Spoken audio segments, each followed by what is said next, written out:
Bienvenidos a Bonita Radio. Esto no es un cuento, esta es la verdad. En breves segundos la periodista Carmen Enita Acevedo estará con ustedes. Bonita Radio está disponible en Facebook, Instagram, X, Spotify, Google Podcast, YouTube, iVoox y iTunes. Agradecemos a nuestros auspiciadores. Vega Coop, de tu lado siempre. Las transmisiones son viables también gracias al apoyo de ustedes. Pueden enviar sus donativos accediendo a bonitaradio.net. Allí podrán realizar su aportación a través de PayPal o tarjetas de crédito.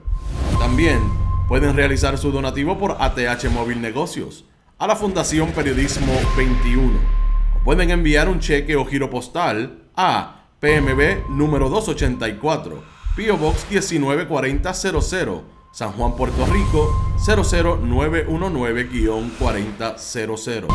Bonita Radio, esto no es un cuento, esta es la verdad.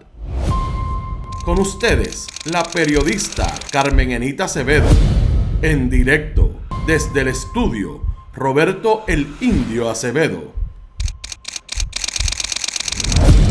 Bienvenidos a Bonita Radio. Muy buenos días, Puerto Rico, soy Carmen Enita Acevedo y estamos en Bonita Radio a esta hora, a las 11:04 de la mañana. Bonita Radio se enciende para conversar con ustedes sobre ustedes y de lo que tienen derecho a saber. Y esta mañana es literal, en esto es lo último. La última información que vamos a hablar hoy es lo último que acabamos de recibir, una auditoría de la Contralora que dice que Eligio Hernández, ex secretario del Departamento de Educación de Wanda Vázquez Garcet, y Ricardo Rosselló Nevares y Yanira Raíces de Pedro Pierluisi dejaron $40 millones, 40.5 para ser más exactos y exactas, que se fueran por el chorro en contrataciones de emergencia de transportación en la oficina regional de Mayagüez. Y cuando ustedes lean, escuchen, vean lo que la Contralora incluye como contestación de la secretaria Raíces, se van a quedar como se quedó esta servidora, atónitos. Pero vamos a las informaciones rápido. Antes, hablo con ustedes y recuerden, no se olviden que pueden donar a través del signo de dólar que aparece en este chat, y cuando no estemos al aire, igualmente lo pueden hacer, siempre y cuando que le den play al programa y van a ver el signo de dólar. ¿Quién llegó por ahí primero? Entiendo que fue Maite Vélez. Está por ahí bien rapidito y bien en tempranito. No, fue Humberto López Rodríguez. Te comió los dulces por hoy, por un segundo. Gracias Maite y Humberto por estar por ahí. Por ahí está Rose Santiago, Taika Hernández, Tony Lugo, Nereida Ramos, Javier Pérez, Omar Rodríguez, Rose Vázquez, Migdalia Sánchez, Migdalis, Carlos Pérez, Jonathan Medina, Lourdes Ríos, también está por ahí, Tito Crespo, Sara Ibet, Domingo Delgado, Lisette de León Alicea, Ilka Hernández, está por ahí José Mercado, Lisette Soriano, Mildred Lozada, Juan Carlos Medina, Ed Méndez, Carlos Pagán, está todo el mundo por ahí, María Busó, Víctor Lozano, ya lo dije, está también José Miguel Morales, Lisette Soriano, José Mercado, Adalberto Ramos, Gianni Moreno, Víctor Lozano, Domingo Delgado, Johnny Álvarez, Miguel Rivera, Rafael Negrón, Carlos Figueroa, todo el mundo, Ana Rosado, Germi Alvarado, Luis Eduardo, está Carlos Figueroa, Ermita Vivaldi, Miguel Rivera, Rafael Negrón, Carlos Figueroa, Jorge y Yanni otra vez, y Cano 2080. Saludos y buenos días buenos días a todas y a todos. Hoy el día empezó como bien suavecito, bien tempranito, bien ajustada, pero wow, se fue viral rapidito, con muchas informaciones que vamos a compartir también con ustedes, como por ejemplo lo que está pasando en el Partido Popular Democrático. Y voy a empezar por ahí, con una línea que una de mis asistentes de producción me trajera de el secretario presidente del Partido Popular, Jesús Manuel Ortiz, sobre esos comentarios de las personas que supuestamente, según él, son traidores dentro del partido. Y voy a traer la línea para traer también un análisis con números que acaban de salir y que el estadístico del Partido Popular, Manuel Álvarez, a quien nosotros seguimos porque nos parece bastante serio en la difusión de información de la Comisión Estatal de Elecciones, además de que la domina, en el contexto de esta precisamente contestación o comentario de Jesús Manuel Ortiz. Dice, yo me voy a acoger a la dignidad del silencio sobre la traición de gente dentro del partido. Yo creo que cada cual tiene que asumir su responsabilidad. Los que actuaron como actuaron por miedo a perder, le entregaron por 30 años el Tribunal Supremo al Partido Nuevo Progresista y le entregaron la estructura del gobierno al PNP por décadas. Quien tiene miedo a perder no merece ganar. Eso dice Jesús Manuel Ortiz, que lo hemos visto en un mensaje como este, pero también lo hemos tenido en mensajes como bien apegados a la estructura del Partido Nuevo Progresista, en el momento en que el país necesitaba que hubiera una distancia entre lo que era el Partido Popular, o fue históricamente el Partido Popular para la gente que vota por ellos, pero también para el país mismo, que puede hacer un análisis de lo que ha sido su trayectoria, versus lo que ha sido siempre la trayectoria del Partido Nuevo Progresista, muy apegados a hacer dinero a partir de el gobierno, de la gobernanza y sobre todo de la administración pública. Y en los últimos 30 años con una identificación bien clara de lo que es la corrupción y robarse el dinero público. Y yo creo que a eso hay una contestación interesante por dos vías. En el asunto del escrutinio, cuando las estadísticas le están diciendo, los números que siguen bajando de la Comisión Estatal de Elecciones, le están diciendo al país, por un lado, que el mayor número de votos que obtuvo el Partido Popular está en la montaña todavía, y eso es una realidad, aun cuando ha disminuido versus la elección del 2020. Pero todavía sigue siendo la montaña donde se afincó en un momento el discurso del Partido Popular, un Luis Muñoz Marín que hablaba desde la génesis del Partido Popular, desde el batey, las reuniones, en lo que era un país eminentemente, digamos, agrario, agrícola, que era una economía pobre, que no había llevado a los niveles que llegó más tarde cuando se hicieron las reformas que se hicieron bajo el gobierno de Luis Muñoz Marín. Regresar a la montaña no significa necesariamente, a mi juicio, que Jesús Manuel Ortiz tiene que regresar al batey. Pero hay unos elementos de ese imaginario que son importantes y eso me lleva a traer otra imagen que también sale hoy en las redes sociales como algo importante para lo que se discute frente a lo que es un escrutinio que está plagado de irregularidades. Así como estuvo plagada de irregularidades la elección presencial, la elección por correo y la elección de los votos por adelantado.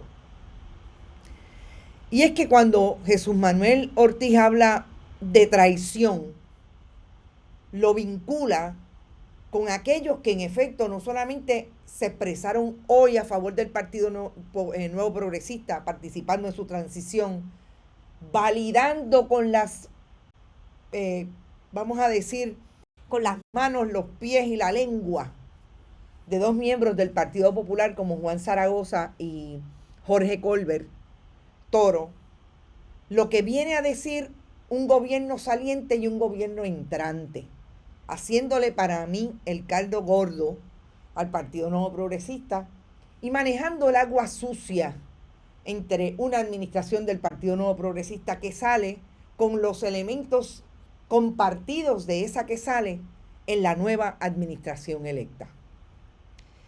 Y cuando habla Jesús Manuel Ortiz de 30 años de Tribunal Supremo y de entregarle la estructura al gobierno por décadas, me retrotraigo precisamente a la línea de servidores públicos que no solamente traía el Partido Popular Democrático de Luis Muñoz Marín, de Vicente Higgins Polanco, como hoy muy bien lo trae el amigo abogado e historiador, podemos decir profesor de Derecho Constitucional en Estados Unidos y en Puerto Rico, Carlos Cox Salomar, cuando dice, si esos servidores públicos van a poder ser los que va a poder elegir seleccionar, entrevistar la gobernadora electa Jennifer González Colón. Porque yo creo que cuando Jesús Manuel Ortiz mira hacia el campo, que todavía le está diciendo al Partido Popular que ahí queda un recodo de gente que piensa que esa administración roja de décadas todavía podría quedar algo por lo que se mantienen votando por ello. Es precisamente esa diferencia entre los servidores públicos de los años 30, de los años 40 versus los del 2024. Y el problema que tiene Jennifer González cuando contesta que ella no tiene prisa es que cuando vamos a la historia, y de alguna manera Cox Salomar lo trae específicamente, de alguna manera para mí lo trae Jesús Manuel Ortiz en esta contestación que da sobre los que le han traicionado al Partido Popular, nos damos cuenta que Jennifer González tiene un problema de banco de talento, porque a lo que se han dedicado los que han llegado al poder, escogidos por los antecesores de ella y por los propios gobiernos que ella participó, como el de Ricardo Rosselló Nevares y el de Pedro Pierluisi, no hay madera de servidores públicos como aquellos que tenían proyecto para el país, que sabían dónde estaba el país y qué era lo que ellos querían, según sus interpretaciones, con todas las diferencias que se pueden tener entre unos y otros, tenían proyectos para el país porque creían que venían a servir y no a servirse. Y cuando yo leí esta postura de Jesús Manuel Ortiz, me di cuenta de, no sé si él se dio cuenta de que ahí es el problema de fondo, no solamente del Partido Popular, del Partido Nuevo Progresista. Aquellos como Teodoro Moscoso, como el propio Luis Aferré, con lo que pensamos que hizo con sus negocios alrededor del desarrollo de Puerto Rico. Pero gente que participó de aquellos gobiernos, definitivamente hay unas distancias brutales. Y yo creo que hoy Jennifer González, el problema que tiene es que no tiene esos servidores públicos que vienen a servir y no a servirse.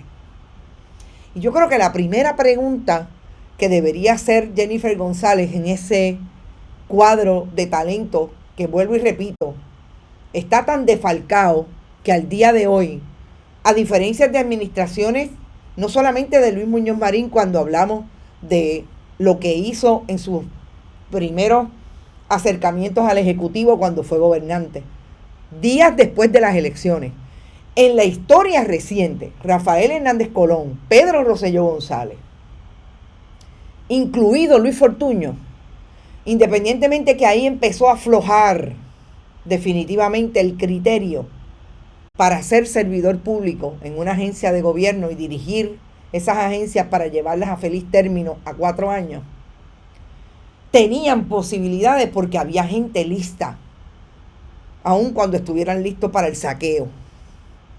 Y por eso la diferencia es precisamente como la plantea este comentario que saco de las redes, que alguien colocó en las redes, la persona que lo publica no sabe quién lo colocó, pero yo lo voy a traer precisamente para cerrar este tema. Hay servidores públicos que están dispuestos a dar y no a recibir más allá de su salario, porque lo que ha pasado, y esta es una reflexión a partir de la pandemia, es que la gente piensa, en mi mente quedará por siempre grabada esta frase que me enseñó la pandemia. Yo pensé que los pobres saldrían a asaltar y robar los mercados por hambre, pero fueron los políticos quienes salieron a robar el dinero de los pobres. Y cuando nosotros hoy hablemos de lo que pasa en educación, de lo que insistentemente corre a través de la transición, que hicieron aumentos de salario exclusivamente para complacer sin poder tener la capacidad entre maestros y enfermeros y empleados del sistema de salud pública, de que esos aumentos se conviertan precisamente en recurrentes, porque la Junta del Control Fiscal es la enemiga de los asalariados puertorriqueños y las personas que viven en este país y han hecho este país su patria. Porque no hay presupuesto y la administración que está saliendo sabe que no lo había. Y eso, yo creo que es la mejor reflexión y me la dio definitivamente las palabras que trajo el presidente del Partido Popular, que el problema es que esto le aplica igualmente al Partido Popular. No tienen adeptos hoy porque se convirtieron en más PNP que populares. Dejaron atrás el principio que había nutrido a ese partido de que en la Casa Grande cabía todo el mundo, pero era para desarrollar el país, no era para desarrollarse ellos. Yo creo que esa reflexión vale la pena insistir en ella y sobre todo es importante, como dice Orlando Rivera, viralicen la cita y mírenla y hagan un análisis cada vez que ven una historia de denuncia que trae el periodismo, sobre todo el periodismo independiente, de lo que está ocurriendo en Puerto Rico con los servidores públicos que llegaron a servirse versus a servir al país. Recuerden que pueden donar a través de ese signo de dólar siempre que estemos aquí en vivo y sobre todo compartan el contenido, dígale a todo el mundo, este es el programa y estos son los programas noticiosos donde va a escuchar y va a haber la posibilidad de tener las historias que nadie le va a traer. Y déjenme desconectar el Wi-Fi porque ya me está diciendo esto que está medio potrón. Y es definitivamente que si dejo el Wi-Fi en el teléfono, interviene. Pero aquí estamos, ok. Vamos al próximo tema. Y no lo quiero dejar y lo voy a traer precisamente en el contexto de lo que estamos hablando. San Antonio Acha, el excomisionado electoral del Partido Popular, se ha convertido precisamente en ese cargamaletas del Partido Nuevo Progresista y en un aliado violeta en los programas de entretenimiento a donde va. Anoche, ustedes saben que no los veo, pero veo por lo menos algunas partes que mis asistentes de producción, alias ustedes, me envían, le dijo a el mantenedor del programa que lo que pasaba era que Lilian Aponte era una quejosa, que se pasaba quejándose y entorpeciendo el proyecto del escrutinio. Con esos son Jesús Manuel Ortiz que usted tiene que bregar y sacar del Partido Popular. Si son PNP, es que se conviertan en PNP. Pues si no hay nada malo de eso. Porque hablan exactamente como los PNP. ¿Con quién estaban? A la diestra. Y es lo que me encanta. No a la siniestra. A la diestra de la comisionada electoral, excomisionada electoral del Partido Nuevo Progresista, Vanessa Santo Domingo. Para muestras un botón. ¿Por qué lo hacen? Porque están cargándole las maletas todo el tiempo. Lo que una vez acusaron al PIB, que yo puedo estar de acuerdo que en algún momento de la historia lo hicieron por el asunto de la descolonización, de que le cargaban las maletas al Partido Nuevo Progresista.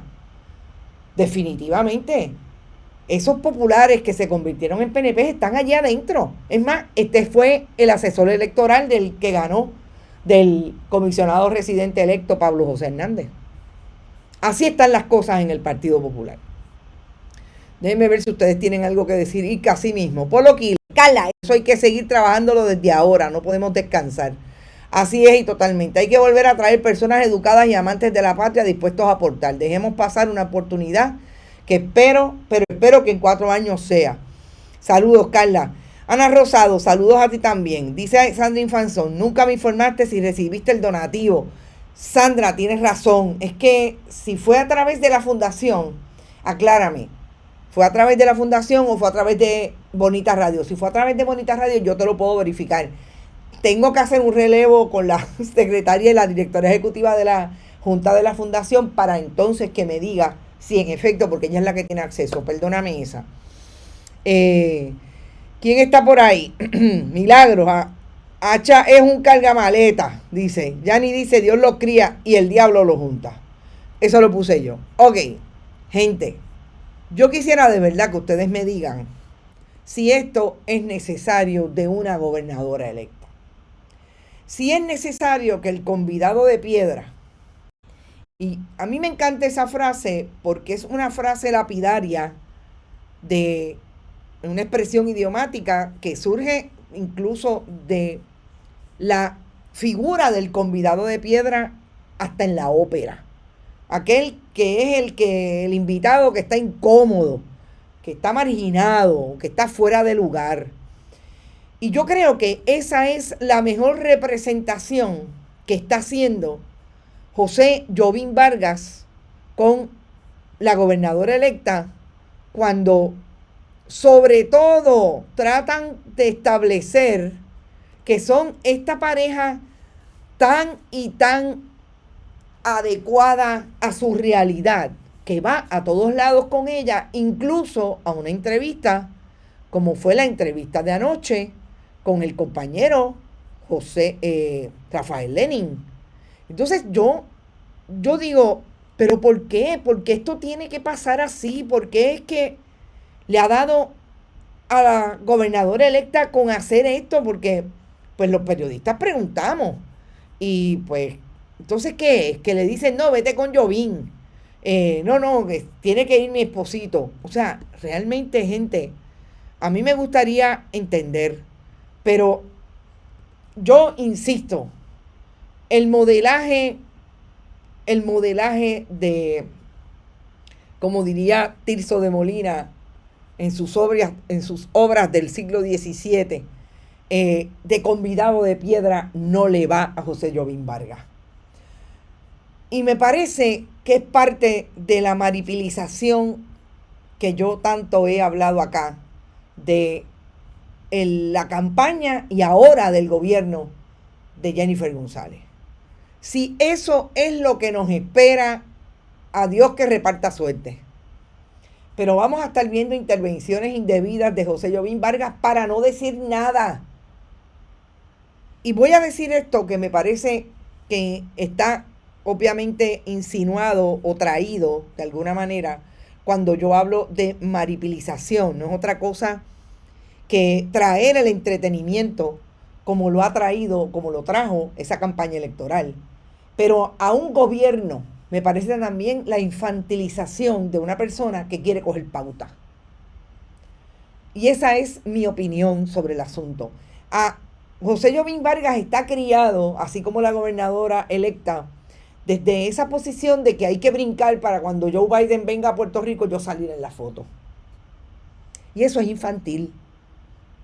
Eso es lo que hace, por ejemplo, un Donald Trump con todas las consecuencias terribles que tiene la próxima administración de Estados Unidos con Donald Trump a la cabeza. Y esta tarde vamos a hablar un poco porque hay muchas más informaciones de quienes quieren ocupar los cargos que ya son personas que han tenido acercamientos del presidente para ser nominados. Y uno de ellos me parece interesante, que es el que quiere poner para Medicaid y Medicare. Pero eso lo discutimos esta tarde a la saciedad. Y vámonos a lo que dejó ayer el asunto de la comisión el comité de transición. Yo quiero empezar por una nefasta participación de una persona que entiendo que es la tercera que dirige en esta administración la posición de ACES como directora ejecutiva.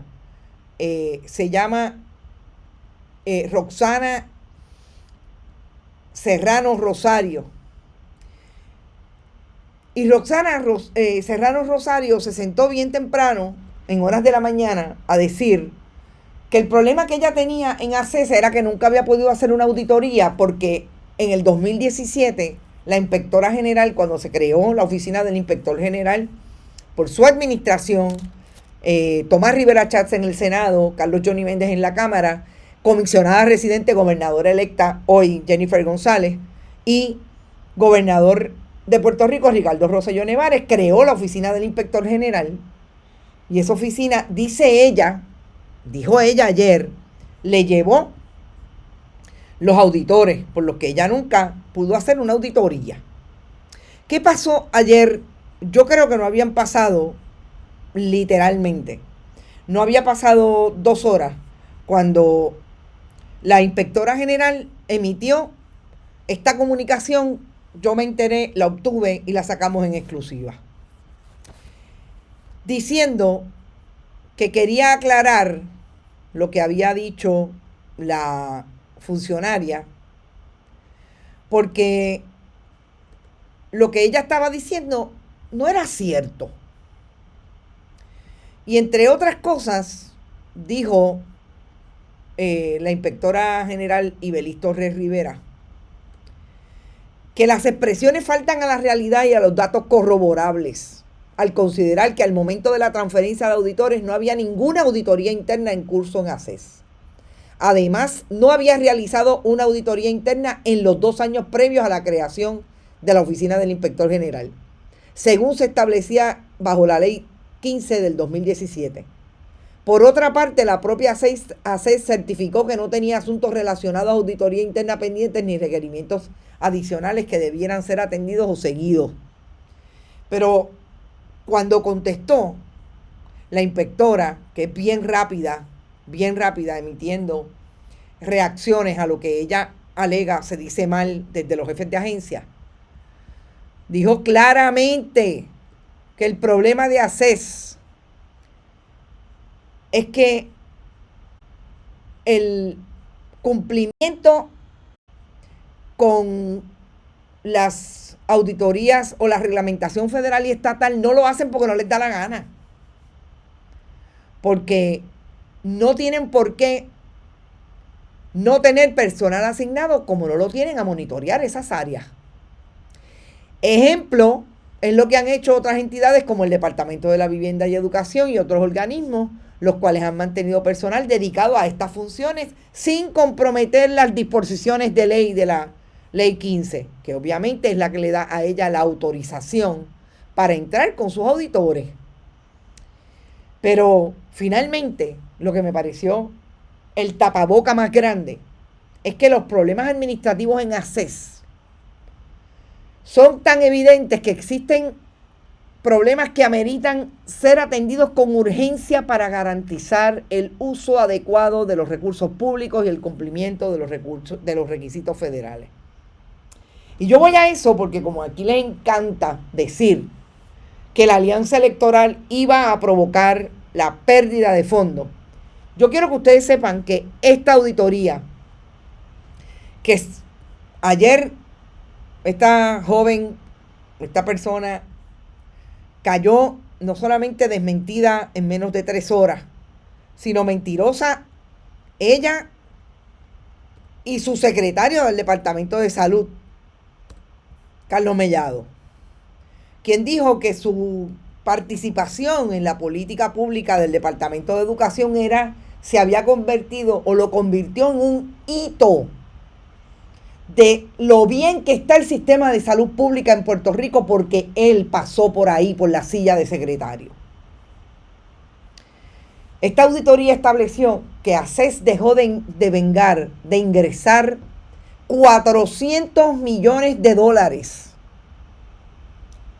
a sus cuentas porque la entidad que preside como presidente de la Junta de Directores de ACES, Carlos Mellado, no hicieron lo que tenían que hacer para cobrarle a los diferentes proveedores de Medicare y Medicaid, Medicaid.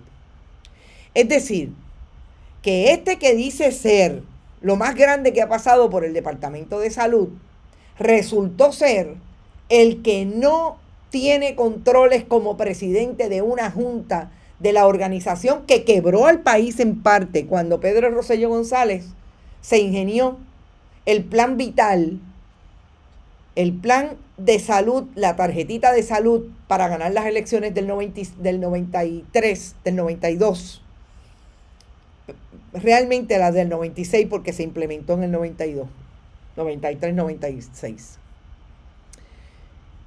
Y gracias a eso y a no tener controles, La inspectora le dijo claramente que habían dejado de devengar, se perdieron 400 millones de dólares federales por las ineficiencias, las negligencias y las mediocridades de la gente del Departamento de Salud. Y después que se dice todo eso en la transición, una auditoría que incluyó del 2012 al 22, o sea que incluyó a Carlos Mellado. Se atreve Carlos Mellado a decir que esto era un hito y le daba las gracias a todos esos que están allá atrás, que son en parte los soplapotes, entre ellas la contratista del Departamento de Salud en el área de comunicación, que le pagaron por ser la persona que dirigía el proyecto de comunicación en la primaria de Pedro Pierluisi. Lisdian Acevedo no es familia mía.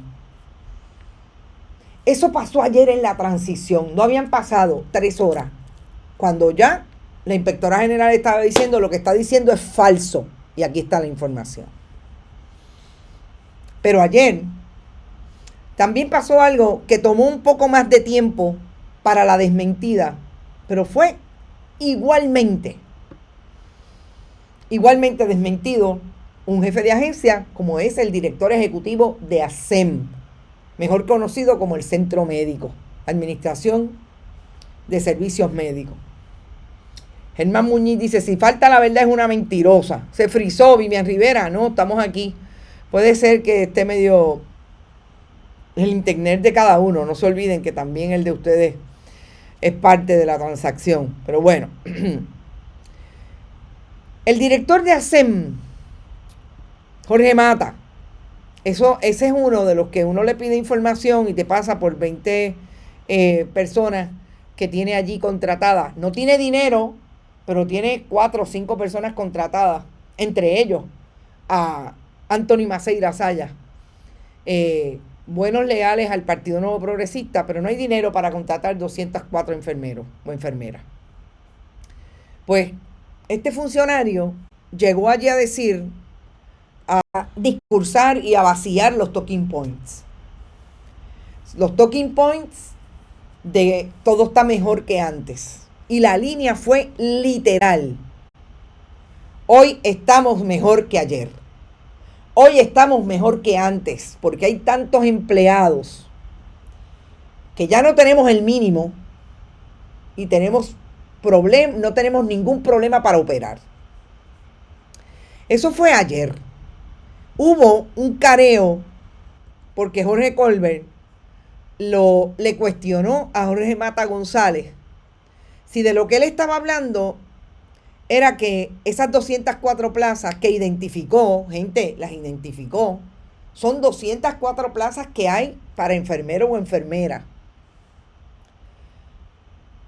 Si él estaba diciendo que no iba a reclutar, porque lo primero que dijo fue no, y yo no estoy reclutando. Ah, pues si usted no está reclutando es porque usted no los necesita. No, siempre podemos tener más. Ah, bueno, pero explíqueme. Ok. Si usted identifica en el sistema, en Bonita Radio nos hacen falta 5 periodistas para hacer todo lo que queremos hacer y sobre todo lo que ustedes piden que se investiguen, que yo creo que es legítimo, pero no tenemos esa capacidad económica. Así que yo tengo 5 plazas de periodistas y por lo menos 3 plazas de técnicos o técnicas que puedan hacer el trabajo. Son 8. Yo estoy segura que yo con 8 personas podría trabajar mucho más de lo que hago y ser mucho más eficiente. Pero yo no tengo la capacidad económica para traerlo. Pues yo no puedo decir que yo no estoy reclutando porque no me da la gana, porque yo estoy bien así. No. Yo no estoy reclutando porque no tengo el dinero para pagarle. Pero vamos con calma. Yo no tengo el dinero para pagarles porque no entra el dinero suficiente. No es porque yo tengo 15 contratos, 8 contratos para hacerme las uñas y comprarme un Mercedes y no, es porque realmente no entra el dinero para pagarle a esas 8 personas que me harían falta. Pero, y el que estaba peleando ayer porque Jorge Colbert le cuestionó si él estaba reclutando o no. Puede decir que no tiene contratos leoninos, contratos amigos del alma del Partido Nuevo Progresista que deberían estar pagando a las 204 personas para hacer trabajos de enfermería. Yo estoy segura que no puede decirlo, porque sabe que tiene contratos ahí que son para nada son necesarios y le está restando a 204 personas que le van a dar servicio a la gente que va a buscar servicio al centro médico. Cuando se dio esa conversación o ese cuestionamiento, yo creo que Jorge Colbert hizo, y tengo que decirlo, hizo algo que es totalmente cierto, comparárselo con lo mismo que ocurrió bajo esta administración y todavía no ha venido Yanira Raíces a escopetear, porque ahí sí que va a haber escopeteo. Lo que hizo el gobernador de Puerto Rico con los maestros cuando le aumentó el salario, y ese aumento es una falacia, porque ese aumento no es recurrente, porque el aumento lo que produce, se produjo con fondos federales que no son recurrentes en el presupuesto y que terminan ahora y terminaron en octubre. Se acabó. Satisfacieron a los maestros para que votaran por él. Y aquí estamos. Digo, no votaron por él, para que votaran por el PNP. Y aquí estamos hoy. Pues ahí fue que se puso a escopetear. Pero este salió, como dirían en mi barrio, malcriado. Se puso pico a pico con Jorge Colbert. Pero dígame si no es un problema de mala administración tener 204 plazas vacantes de enfermeros. Oiga, no está diciendo que fueron personas para limpiar el centro médico en sus áreas verdes. Son enfermeros y enfermeras, personas que van a atender a los pacientes. Eso fue ayer, poco más de las 4:30 de la tarde. ¿Qué pasó hoy? En una intervención radial del compañero Julio Rivera Saniel, Carlos Díaz, presidente del Colegio de Médicos y Cirujanos, se lo dijo con la boca de comer a Julio. Mientras él estaba entrando hoy a su oficina en el Colegio de Médicos, ahí en Atorrey, en la avenida Muñoz Rivera, alguien lo llamó y le dijo: hoy mismo se acaban de cancelar tantas cirugías, porque no hay personal para atender a los pacientes, porque hay camas, pero no hay personal para atender a los pacientes. ¿Y de qué estamos hablando? De que dice este burócrata, Jorge Mata González, que no le hacen falta a las 204 personas. Claro que hacen falta, lo que pasa es que las prioridades parece que están mal estipuladas en el proyecto de ASEM o el centro médico. Y esto es lo que sale en la transición. Lo que no sale, que nos quieren esconder. Tendremos mucho de qué hablar de eso en todas las agencias. No nos da el año. Pero este es el gobierno no solamente de Pedro Pierluisi. Este es el gobierno también de la gobernadora electa, que le gusta hacer propaganda de su vida personal en los programas de entrevista. Y a esta gente le prometieron justicia salarial. Y ahora dice ese mismo burócrata, Jorge Mata González, que hay que conseguir los 24 millones para ese aumento porque tampoco están presupuestados recurrentemente. Gente, yo quisiera que alguien me dijera quién en este gobierno les dijo la verdad al país en todas las instancias en que le hablaron de que iban a haber aumento. Yo acabo de leer una publicación, saludos Edgar García, una publicación del gobernador de Puerto Rico en sus redes sociales, que lo menos que dice es que han puesto en marcha la construcción de 1.382 viviendas. Yo quiero que ustedes sepan que en Puerto Rico hoy, y salió también en la transición, todavía hay personas que viven con toldos azules porque los programas de recuperación a través de COR3 y de vivienda no han sido efectivos poniendo a trabajar a esos millonarios, porque son contratos millonarios y billonarios desde el 2017. Y llevamos 7 años a partir de los huracanes Irma y María.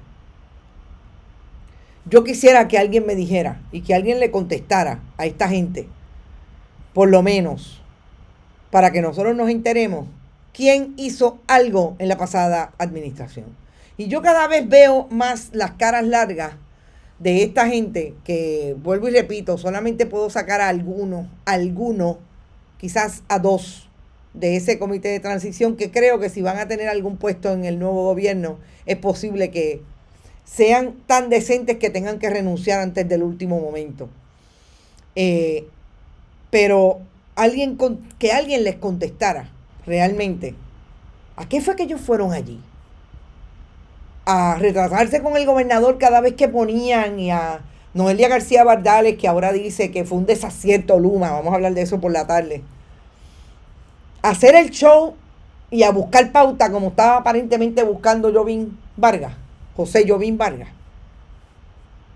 Sencillo, si votaste por La Palma, ahora aguanta con calma, dice Gotay. Raymond Ortiz, Ivette, y debe vivir en Puerto Rico, no como la Valdivieso. Yasmín Valdivieso, sí, que dicen que vive en Miami. No, ella vive en Puerto Rico ya, eso fue en un periodo. Saludos desde Houston, viendo a los burros llamar orejón a otro burro. Gracias, familia Flores, así mismo. Rose Vázquez, bueno, si lo eligieron, ahora los primos se robaron fondos de vivienda. Estás hablando de los Pierluisi. Eso es la transición, gente. Pero ahora vamos, y yo estoy loca por escuchar a la secretaria del Departamento de Educación hablar sobre los asuntos de educación. Pero hoy la Contralora Yasmín Valdivieso, que últimamente se quiere ir con que esas sean las imágenes que se sobrepongan cuando hablen de ella, se quiere ir con estas imágenes de las diferentes auditorías que ha traído de agencias. Sabemos dónde están todas, lo que no sabemos es qué va a hacer, si algo, el Departamento de Justicia, que no ha hecho nada en 4 años, Domingo Emanueli, con relación a todo lo que ha bajado en informes la Contralora, sobre todo en el último año. Y esta increíble, porque es increíble, auditoría establece que el del 2019 al 2022, la Oficina Regional Educativa de Mayagüez, la que dirigen los amigos candidatos y candidatas, que incluso produjo una candidata hoy en las pasadas elecciones, aquella maestra que se robó el turno del mejor maestro del año del 2023, porque así la acomodó Héctor Joaquín Sánchez. Procesaron 762 contratos de servicios de transportación escolar y 149 enmiendas a esos contratos por $4.2 millones entre el 2019 y el 2022, sin subasta. Sin subasta. ¿Qué quiere decir esto? Que lo que hicieron los administradores de la ORE, con el favor de la Administración Central, en este caso el secretario Eligio Hernández, como dijera una amiga que se vacilaba a Hermenegildo Ortiz, ya quisiera Eligio Hernández ser el Hermenegildo Ortiz, el de la pajarita, como le llaman al lazo en lugar de la corbata. Eligio Hernández aprobó que se hicieran estos contratos mediante el procedimiento de emergencia. Pero si usted piensa que Eligio Hernández fue el único, no. Lo acompañó en el proceso Yanira Raíces Vega, la actual secretaria del Departamento de Educación del Gobierno de Puerto Rico, porque esta auditoría va desde el 2019, Eligio Hernández encabeza, hasta el 2022. Es decir, se acabó la pandemia, se acabó la crisis de los terremotos, porque ahora vamos a la justificación de la secretaria. Y Yanira Raíces siguió haciendo las cosas como las hizo Eligio Hernández. Ojo, ahí también le toca a Eliezer Ramos Párez. Porque si ustedes piensan que hay una justificación a que se gasten 40 millones de dólares en fondos públicos sin subasta, y que la justificación es bueno, que en ese momento no había capacidad porque estábamos en una crisis, pero no es que no había capacidad porque estábamos en una crisis, es porque realmente no había capacidad en el Departamento de Educación para hacer lo que se tenía que hacer. Si es que no había suficientes personas para licitar, pues usted diría, bueno, pues no, tienen justificación. No. Y les estoy poniendo en pantalla lo que es la segunda página, que dice exactamente la oficina de la Contralora, cómo es que usted tiene que administrar los fondos públicos para que esos contratos de emergencia tengan las debidas justificaciones. ¿Ok? Más de 40 millones en contratos de emergencia para la adquisición de servicios de transportación sin la celebración de subastas formales. Y ahí está todo lo que dice el reglamento. Y ahora yo les voy a decir lo que dijo la secretaria Yanira Raíces. El comentario de la gerencia. Pues miren, yo solo quiero leer porque yo quiero que ustedes me digan si ustedes entienden. Primero, que dice algo, está por lo menos 8, 9, 10 oraciones de este párrafo. En lo que respecta a este hallazgo, durante el periodo auditado, el departamento contrató los servicios de transportación escolar por la vía de emergencia, toda vez que no le era posible cumplir con los procedimientos aplicables a una subasta formal en el término establecido, lo cual hubiera redundado en afectar los servicios de transportación educativos y relacionados al estudiante. Durante el referido periodo, el proceso de celebración de subasta para el servicio de transportación estuvo interrumpido por las distintas crisis y emergencias a las cuales se enfrentó Puerto Rico, adicional a las peculiaridades en cuanto a cantidades y especificaciones de este tipo de subasta, lo cual cobija aproximadamente 6,000 rutas para las 7 regiones educativas que tiene la agencia. Fíjese, secretaria, primero que usted repite las mismas palabras y no dice nada. Únicamente dice que esto fue porque ustedes no tenían la capacidad para hacer nada con las 7,000 rutas. Secretaria, a usted no le están hablando de 7,000 rutas, le están hablando de una. De la ORE de Mayagüez, le están hablando de una, no le están hablando de todas las regiones. ¿O es que usted me quiere decir que en todas las regiones se hizo lo mismo? Que al final del día nos vamos a encontrar, y esa debería ser la pregunta, cuando salga hoy del comité de transición, a la propia secretaria, no, ella no está en el comité de transición, ya debe ser una pregunta que se le haya hecho a la secretaria, que total, no le contesta ya preguntas aparentemente a nadie últimamente. Es que todas las demás regiones están igual, entonces vamos a hablar de cuántos millones. A juzgar por la región de Mayagüez, que son 40 millones. Si las otras 6 son en efecto, tendríamos 300 millones de dólares tirados por el chorro. Contratos a saber si los de los amigos del alma, que no cumplen, porque no fueron a subasta.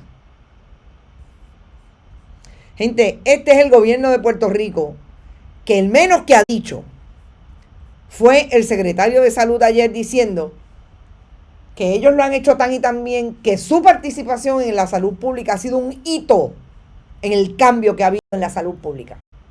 Vamos a decirle dos cosas al secretario de Salud y a la secretaria del Departamento de Educación. En Puerto Rico, los maestros están peor que ayer. Peor que en la pasada administración, peor que hace 25 años.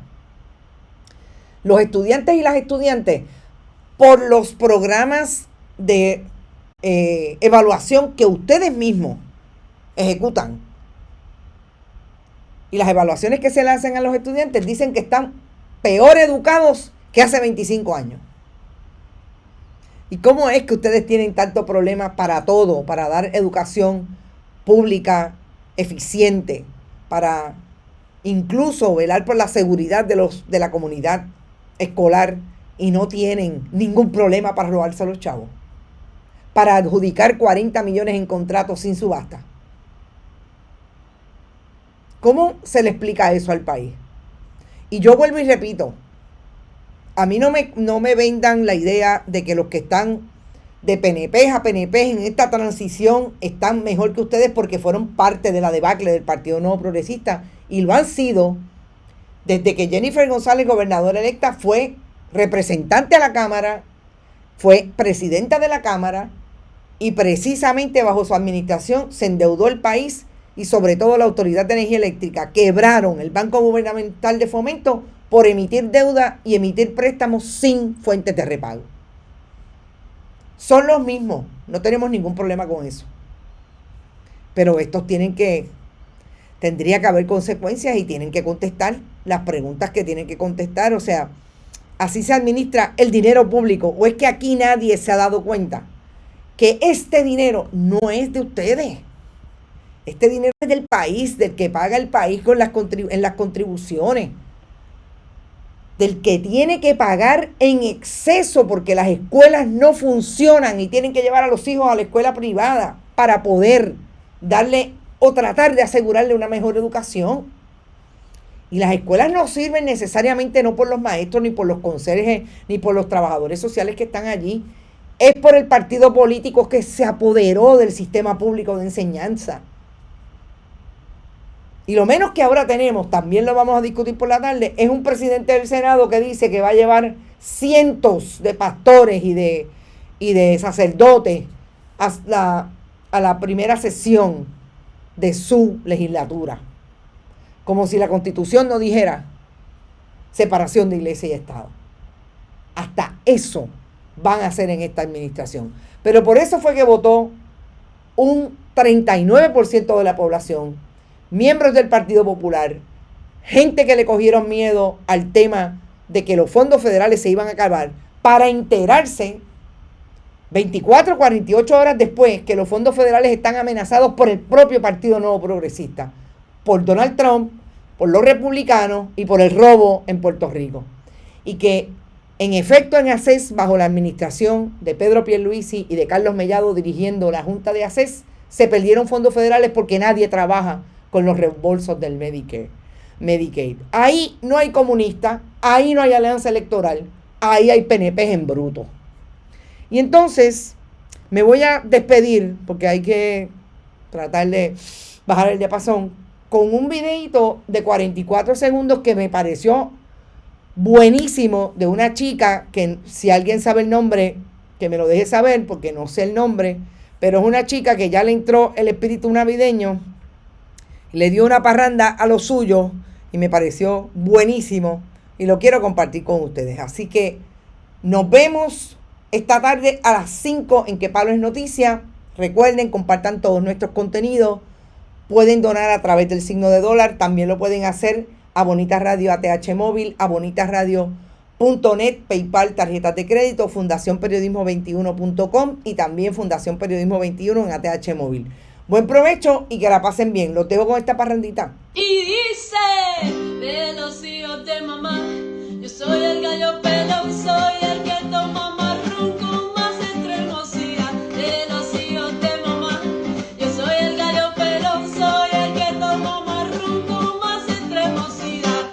Comadrita la rana, señor, llegó su marido, sí señor, y que le trajo un propón de qué color, verde limón, vamos pa' misa, no tengo camisa, vamos al sermón, no tengo calzón, la botellita no tiene tampita, y el botellón, pues quítale aquí, quítale el tapón, pues quítale aquí, quítale el tapón, pom, pom, quítale el tapón, pom, pom, quítale el tapón. Bonita Radio. Y dice, Esto no es un cuento. Esta es la verdad. Este programa fue traído a ustedes por Cooperativa Seno Gandía, Solidez y Futuro. Y Vega Coop, de tu lado siempre. Y no olvide que puede realizar sus donaciones a través de ATH Móvil en la sección de negocios como Fundación Periodismo 21. Puede acceder a nuestra página de internet bonitarradio.net y donar a través de PayPal o tarjetas de crédito. También puede enviar cheques o giros postales a nombre de la Fundación Periodismo Siglo XXI, PMB 284, P.O. Box 194000, San Juan, Puerto Rico 00919-4000. Bonita Radio, esto no es un cuento, esta es la verdad.